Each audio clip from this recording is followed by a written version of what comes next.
In a quiet Texas town in the summer of 1980, two women, both mothers, both friends, met in a kitchen. One walked out alive. The other didn't walk out at all. What happened that day would shatter lives, divide a community, and spark one of the most shocking trials of the decade. This is the story of Candy Montgomery, Betty Gore, and the murder that turned a picture-perfect suburb into the scene of a blood-soaked nightmare. Was it self-defense or something far more sinister? Before we dive into today's story, I just want to say a huge thank you to all of you for watching and supporting X by X Confessions. You guys are the reason we get to uncover these shocking and unforgettable tales. Now I want to hear from you. What do you think makes a person snap? Is it years of pressure, a single moment, or something else entirely?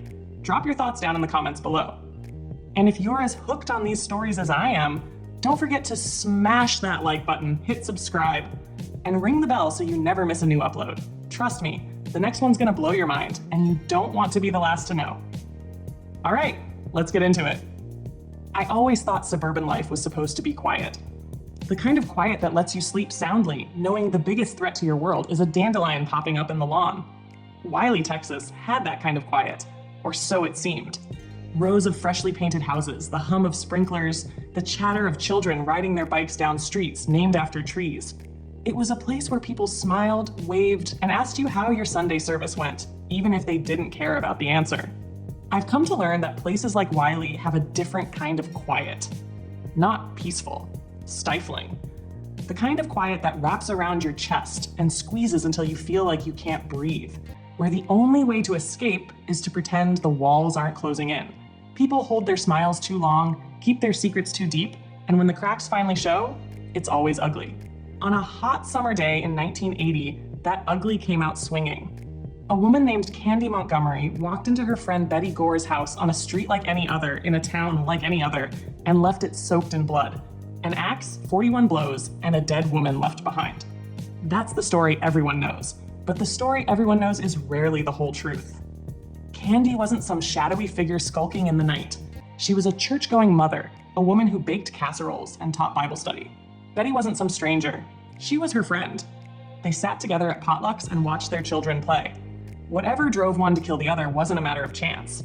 It was a collision, years in the making, of secrets and desires no one wanted to admit were there.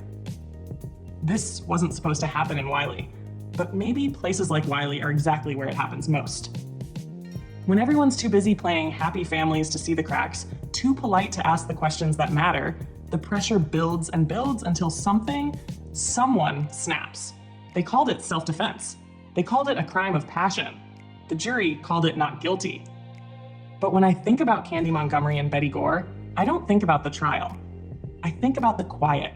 I think about the things people say and the things they don't. And I wonder how many towns like Wylie are sitting on their own secrets, just waiting for the wrong person to pick up the axe. Part 1. The players. It's funny how people can live right next to you, share casseroles, swap tips about lawn care, and yet remain complete mysteries. You think you know them because you recognize the rhythm of their lives. The pickup truck that pulls into the driveway at 6:30 sharp, the dog barking at the mailman, the lights in the kitchen that click off at precisely 10 p.m. But most of what we know about other people is a lie we tell ourselves. We see their routines and call it truth. Take Candy Montgomery. In 1980, she was the poster child of suburban contentment. She had the kind of life everyone wanted: a doting husband, 2 healthy kids, and a house where the smell of cookies baking wasn't a cliche, but a constant reality. But if you looked closely, if you watched her just a second longer than you were supposed to, you'd notice something in her smile. A flicker of impatience, a hunger for something that wasn't in the recipe book or the church bulletin. Candy had a restless streak, a kind of itch that no amount of Bible study or PTA meetings could scratch. Maybe it was her childhood, spent moving from town to town as her father chased jobs, that left her longing for something more permanent, more fulfilling. Or maybe it was just Candy being Candy, sharp, ambitious, and too smart for the quiet life she'd built. And then there was Betty Gore. On paper, Betty had a similar life: husband, kids, a house with a lawn that didn't break any rules. But Betty wasn't Candy. She was reserved, where Candy was outgoing. Awkward, where Candy was charismatic. If Candy walked into a room and made everyone laugh, Betty was the woman standing by the punch bowl, trying to figure out how long she had to stay before it was polite to leave. Betty taught 5th grade at the local elementary school, a job that demanded a patience she didn't always feel. She was married to Alan Gore, a man so mild-mannered that people joked he'd blend into the wallpaper if you weren't careful. Betty loved her family, but love doesn't erase loneliness. And Betty was lonely, the kind of lonely that settles in your bones and doesn't let go. Alan, for his part, was a man who liked his life simple. He wasn't looking to break the rules or make waves. He went to work, came home, and tried his best to keep Betty happy, though he didn't always succeed. When Candy Montgomery walked into his life, smiling in a way that made him feel seen in a way Betty couldn't, he didn't think about consequences. He just thought about how easy it was to be around her. And then there's Wiley itself, a town that looks like a postcard. Quiet streets lined with ranch-style homes, kids playing in sprinklers, couples walking hand in hand. But behind the freshly painted fences, there were cracks no one talked about. Husbands who worked too much. Wives who felt invisible. A pressure to keep up appearances so strong it could choke you. Wiley wasn't the kind of place where you expected violence. But maybe that's exactly why it happened here. When I think of Candy, Betty, Alan, and Wiley, I think of a pot on the stove, left on just a little too long. The water starts to boil, then simmer, then steam, and then, before anyone notices, it's spilling over the edges, scalding everything in its path. No one saw it coming, but maybe they should have. Part 2, the affair. They say affairs are born in silence, in the spaces between what you want and what you're allowed to ask for. They start as glances across crowded rooms, small jokes shared at just the right moment, a hand brushing against yours in a way that lasts a heartbeat too long. They start in the cracks of your life, the places you don't want anyone to see. For Candy Montgomery and Alan Gore, the affair didn't start with passion. It started with practicality, a calculated kind of rebellion against the dullness of their everyday lives. Candy had grown bored with her marriage, the kind of boredom that didn't have a name but gnawed at her all the same. Alan, on the other hand, wasn't so much bored as invisible. At home, Betty's anxieties filled the space between them, and Alan, mild and easygoing, had become adept at keeping his head down. It was a church volleyball game that brought them together, innocent enough. Candy loved these events, throwing herself into them with the kind of energy that could fill a room. Alan was quieter, his focus more on the game than the people around him.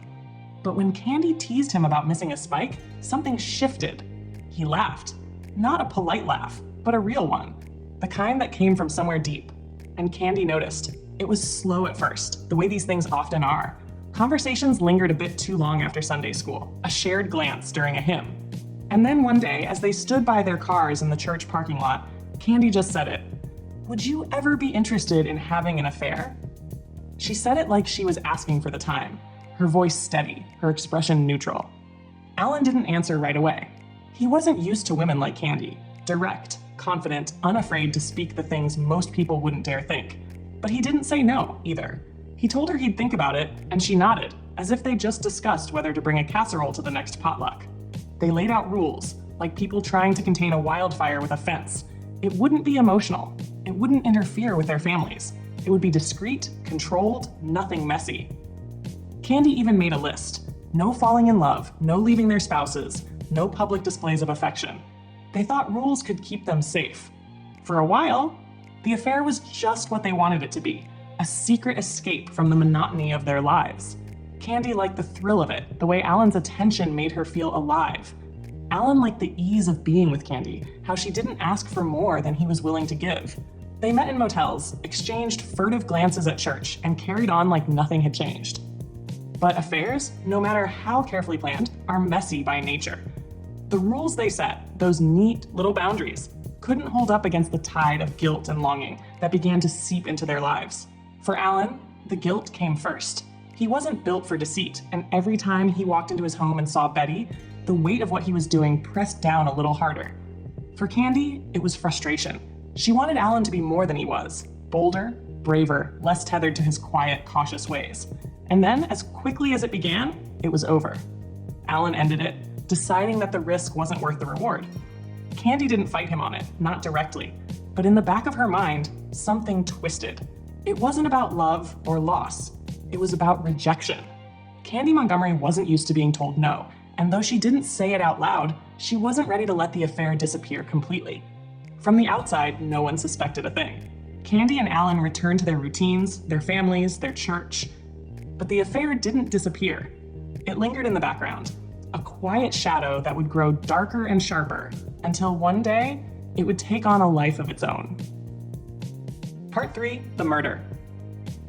The day started like any other in Wiley, Texas, warm sunlight spilling across quiet streets, the faint buzz of cicadas hanging in the air. No one could have known what was coming, not even the two women at the center of it. By the time the sun set, one would be dead, and the other would begin the long, calculated work of trying to appear as though nothing had happened. June 13th, 1980, a Friday. Candy Montgomery woke up early, the way she always did. She had plans that day, errands to run, things to do before the weekend. Somewhere in the back of her mind, she knew she'd be stopping by Betty Gore's house. It wasn't something she dreaded exactly, but it wasn't something she looked forward to either. Betty could be intense, guarded, difficult to read, but Candy told herself it would be quick. She just needed to grab a swimsuit for Betty's daughter, Elisa, who'd spent the night at the Montgomery's house. Simple, in and out. It was early afternoon when Candy pulled up to the Gore house. She knocked, and Betty answered, holding the door open just wide enough to let Candy in. The air inside felt different, thick, tense. Betty wasn't smiling. She led Candy into the kitchen, where the faint smell of lunch still lingered, and for a moment it felt like they might exchange the usual small talk. But then Betty said it. 4 words that changed everything. I know about Alan. The room went quiet. The kind of quiet that isn't really quiet at all. Just a ringing in your ears and the sound of your own pulse. Candy didn't deny it. She didn't try to lie. She simply admitted what they both already knew. There had been an affair, but it was over. She said it quickly, like ripping off a Band-Aid, hoping the honesty might end the conversation. But Betty wasn't finished. She wasn't yelling or crying, just staring at Candy with a look that was hard to describe. Something like anger, but colder, more calculating. She told Candy to stay away from Alan. Then, almost casually, she walked to the utility room and came back holding an axe. Now, here's where the details get murky. Candy's version of what happened next came later, through testimony and a polygraph test, but we'll never know for certain how much of it was true. What we do know is this: at some point, Betty swung the axe. Candy said it was sudden, that she hadn't seen it coming, that she barely had time to react. The blade grazed her, just enough to sting, to shock her into action. Candy fought back. The struggle moved through the house like a storm, crashing into walls, leaving chaos in its wake. The axe changed hands. Candy said it was self-defense, that she had no choice, that she was fighting for her life. But self-defense doesn't usually look like 41 blows. Self-defense doesn't leave a room painted red, with blood splattered on the walls and pooling on the floor. At some point, it stopped. The axe fell silent, and the house was still again, save for the sound of Candy's own breathing, ragged, shallow, panicked. Betty was on the floor. She wasn't moving. And Candy stood there, staring at what she'd done. There's something about violence that changes the air. You can't see it, but you can feel it, an electricity that lingers, heavy and sharp. Candy must have felt it, standing there in that kitchen. But if she did, she didn't let it paralyze her. She walked to the bathroom, washed the blood from her hands and face, and fixed her hair in the mirror. She didn't call the police. She didn't tell anyone. She got in her car, drove home, and went about the rest of her day. It would be hours before anyone found Betty's body. Hours during which Candy Montgomery played the part of a perfectly ordinary housewife. She chatted with friends, prepared for her daughter's birthday party, and acted as though the events of the afternoon had been nothing more than an unpleasant dream. But dreams don't leave behind bloodstains. They don't leave behind a dead woman on the kitchen floor with an axe lying beside her. And they don't echo through a small town, turning a sunny Friday into the start of a nightmare no one would forget. Part 4, the investigation. It began with a missed phone call, then another, and another. Alan Gore was in Minnesota on business that Friday, a trip he didn't want to take but had to. He'd tried calling Betty several times that afternoon, hoping to check in, maybe ease her worries about being alone with the baby. But each time the phone rang, there was no answer. By evening, his concern had hardened into dread. Betty wasn't the kind of woman who ignored the phone. If she didn't answer, it wasn't because she didn't hear it. It was because she couldn't. Alan called the neighbors, the kind of folks who didn't hesitate to help out, even if it meant intruding on a quiet evening. Jerry McMahon was the first to arrive, joined by a handful of others. They knocked, called Betty's name, and even tried the doorbell, but the house stayed silent. It was dark now, the kind of still Texas night that amplifies every sound. The crunch of gravel underfoot says the distant hum of crickets. But inside the house, there was nothing. One of the neighbors finally pushed open the door. The air that greeted them was heavy, thick with a smell that no one wanted to name, but everyone recognized. It was the smell of something that shouldn't be there, something final. They made their way inside, hearts pounding, flashlights slicing through the dark. That's when they saw her. Betty Gore was on the floor of the utility room, lying in a sticky, dark red pool that stretched across the tile like a crime scene in a horror movie. 41 blows with an axe. It was overkill in every sense of the word. But perhaps the most chilling detail wasn't the blood or the axe lying nearby. It was the baby, Bethany, crying in her crib just a few feet away, covered in her own filth after being left unattended for hours. The scene was something out of a nightmare, a tableau of violence and innocence in the same suffocating space. The sheriff's department arrived soon after, their boots crunching through broken glass and splashing in blood as they tried to piece together what had happened. It didn't take long for them to determine that this wasn't a random act of violence. This was personal. And in Wiley, a town where everyone knew everyone, personal narrowed the list of suspects to a handful of names. Candy Montgomery wasn't at the top of that list, at least not at first. On the surface, she seemed like the last person capable of something so brutal. But cracks in her alibi began to form almost immediately. She told investigators she'd stopped by Betty's house that afternoon to pick up a swimsuit for Betty's daughter. She said she'd left after a quick chat, completely unaware of what had happened later. It was a good story, simple, neat, and just believable enough. Too neat, some might say. Alan Gore didn't help her case.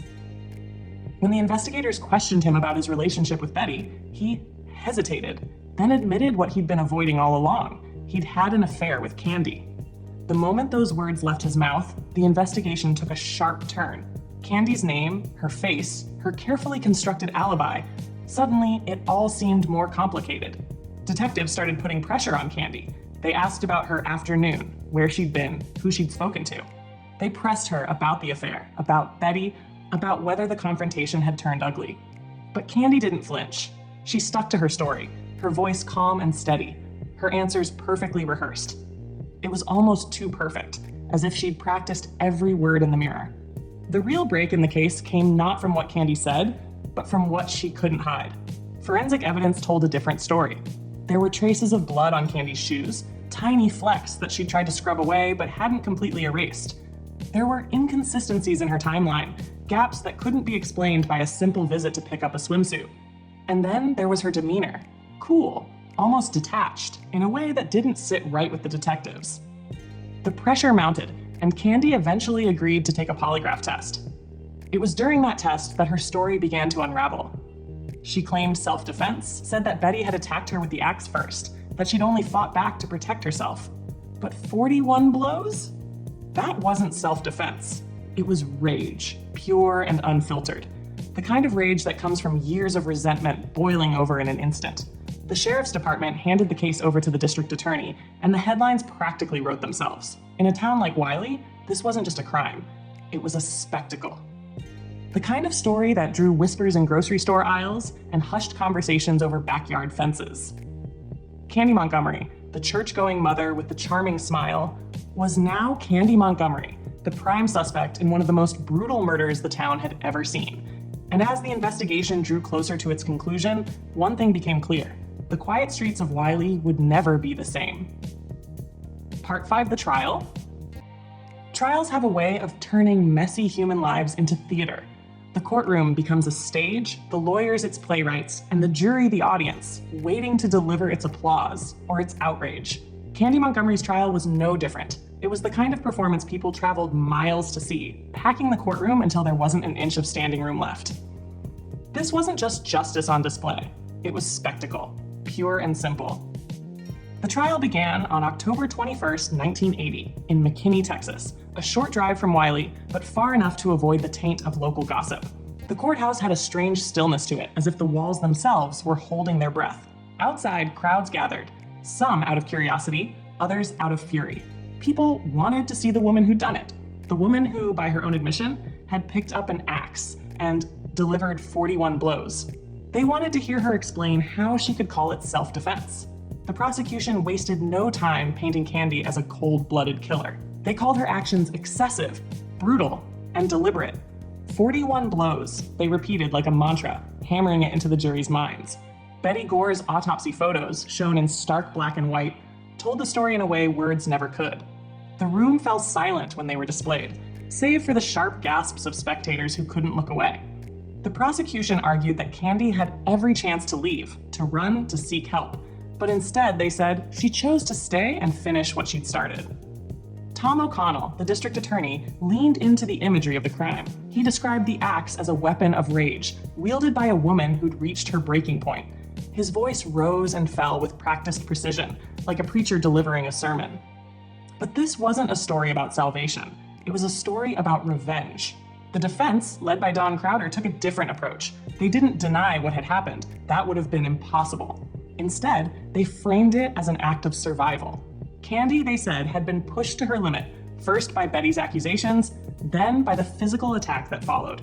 Crowder argued that Candy had no choice but to fight back, and in the chaos, the line between defense and destruction blurred. But the most compelling moment of the trial came when Candy herself took the stand. She was calm but emotional, her voice steady but tinged with tremors that made her seem vulnerable. She told her story in vivid detail, how Betty had confronted her about the affair, how the axe had appeared out of nowhere, how she'd acted on instinct when she felt her life was in danger. She described the blows not as a choice, but as a compulsion, something she couldn't control. And then she described the moment she stopped. "I looked down," she said, her voice breaking, "and I saw what I'd done. I dropped the axe and I ran." The room was silent, the kind of silence that feels heavier than noise. The defense brought in a psychiatrist to bolster their case. He testified that Candy had experienced something called dissociative reaction, a psychological phenomenon where the mind shuts down under extreme stress. According to him, the rage Candy unleashed wasn't premeditated. It was primal, a surge of survival instincts that overwhelmed her rational mind. It was a clinical explanation, but it gave the jury something they could hold on to, a way to make sense of the senseless. As the days wore on, the trial became less about the facts and more about the people in the courtroom. The jury, 12 ordinary citizens tasked with untangling the threads of love, betrayal, and violence, sat stone-faced, their expressions unreadable. The spectators whispered and speculated, their opinions shifting with each new piece of evidence. And Candy herself became a paradox, a woman who seemed simultaneously ordinary and extraordinary, guilty and innocent, a victim and a villain. When the jury finally retired to deliberate, the tension in the courtroom was palpable. Hours passed. Then, late in the afternoon on October 30th, the verdict came. Not guilty. The words echoed through the room, met with gasps, cries, and stunned silence. Candy Montgomery had walked free. Outside the courthouse, the crowd erupted. Some shouted in anger, calling her a murderer who'd escaped justice. Others watched in quiet disbelief, as if they couldn't decide what to feel. Candy herself slipped out a side door, avoiding the cameras and the chaos. She didn't celebrate. She didn't smile. She simply disappeared into the crowd, another face in a sea of outrage and confusion. The trial was over, but the questions lingered. How could a woman strike another 41 times and call it self-defense? How could the jury let her walk free? And perhaps most unsettling of all, what did it say about the quiet streets of Wylie, Texas, that something like this could happen there? Trials, for all their drama, rarely deliver the kind of closure people expect. They answer some questions and leave others dangling, like loose threads in a fraying fabric. Candy Montgomery's trial was no different. Justice, if that's what you wanted to call it, had been served. But for the people of Wylie, and for anyone who looked too closely at the cracks in suburban life, the verdict was just the beginning. Part 6, the aftermath. The thing about a verdict is that it doesn't end a story.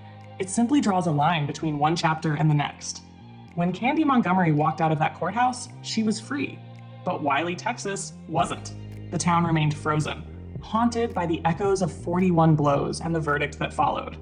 The trial might have closed the case, but it didn't answer the questions that mattered. For Betty Gore's family, the aftermath was silence, the kind that comes after a storm, heavy and oppressive. Her parents, Bob and Bertha Pomeroy, struggled to make sense of a world where their daughter's death could be labeled self-defense. They tried to move forward, But how do you move forward when you're still stuck in the moment you lost everything?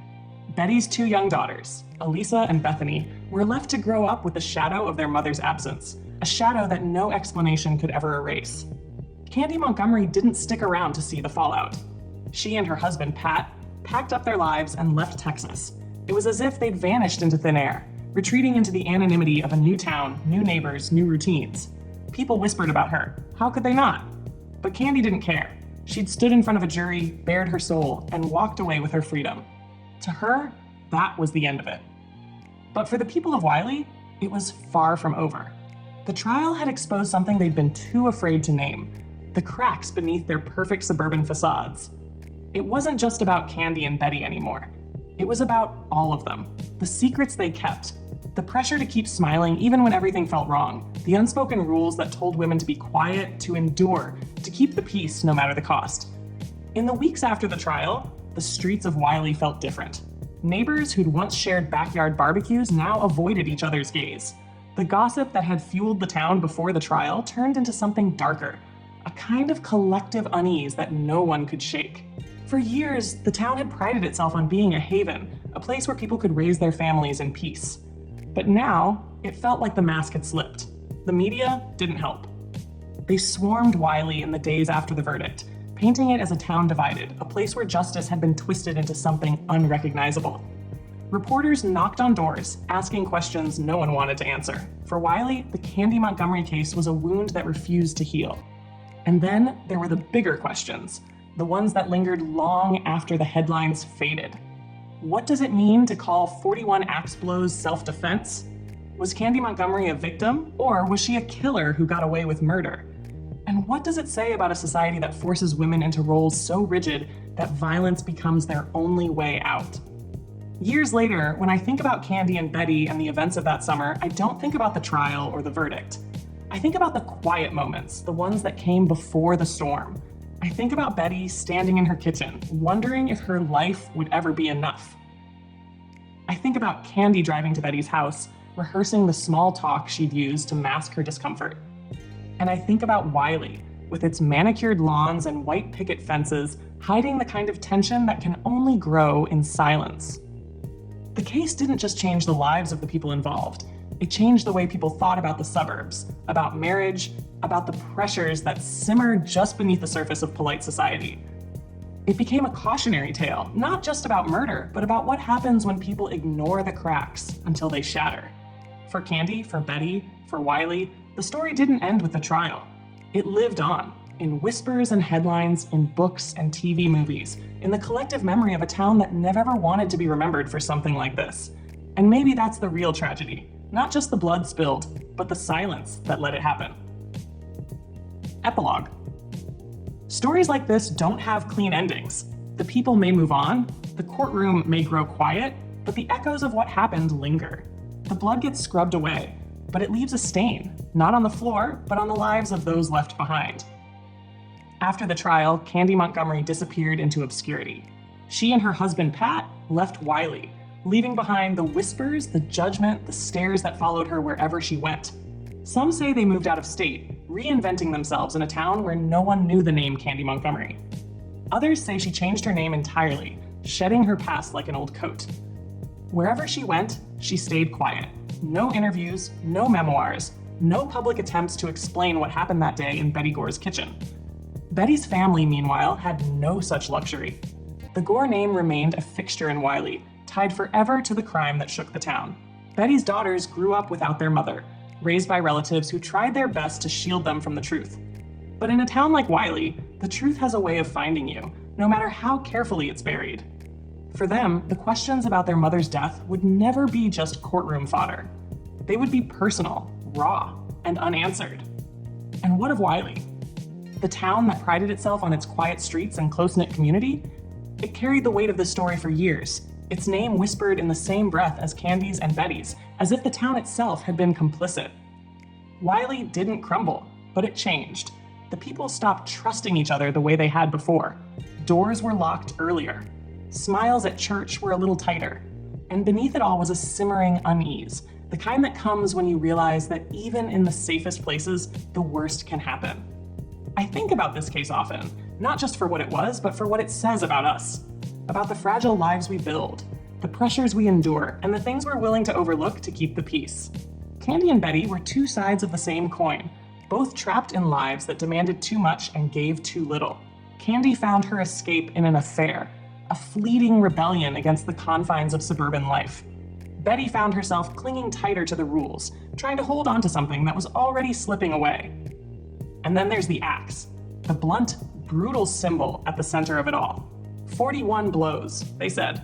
41 blows that turned an argument into a spectacle, a quiet suburban house into a crime scene, and two ordinary women into something larger than life.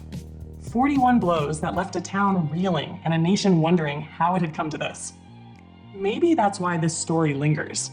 Not because of the blood or the trial, but because it forces us to confront the uncomfortable truth that the line between normal and extraordinary, between ordinary life and unspeakable violence, is thinner than we'd like to admit. Wiley wasn't a dangerous place, and Candy Montgomery wasn't a monster. But in a moment of anger, fear, and desperation, the ordinary became something else entirely. When I think about Wiley, about Candy and Betty, I'm reminded of a line from a story I read long ago. Nothing is so dangerous as the illusion of safety. Wiley seemed safe. Candy seemed safe. Even Betty, standing there with an axe in her hands, seemed safe once. But safety, like trust, is fragile, and when it breaks, the pieces are sharp enough to cut. The story of Candy Montgomery isn't just a true crime tale. It's a mirror, reflecting back the things we don't want to see. The secrets we keep, the lies we tell ourselves, the pressure to pretend everything is fine when it's anything but. It's a story of love, betrayal, and violence.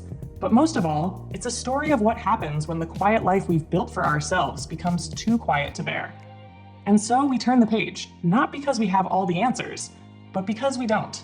The echoes of that summer day in 1980 will remain in Wiley, in Texas, and in the lives of everyone touched by it.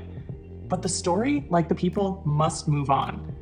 And maybe if we're lucky, we'll learn something from it. Or maybe we won't. After all, life has a way of repeating itself. And in towns like Wiley, the quiet always hides something. Thanks so much for watching this of X by X Confessions. If you enjoyed this story, don't forget to smash that like button. It really helps the channel grow. And if you haven't already, subscribe and hit that bell so you never miss a new video. We've got more jaw-dropping stories coming your way, and trust me, you won't want to miss them. Let me know in the comments what you think about today's case. Was justice served, or was it something else entirely? I can't wait to hear your thoughts. Until next time, stay curious, stay questioning, and I'll see you in the next one.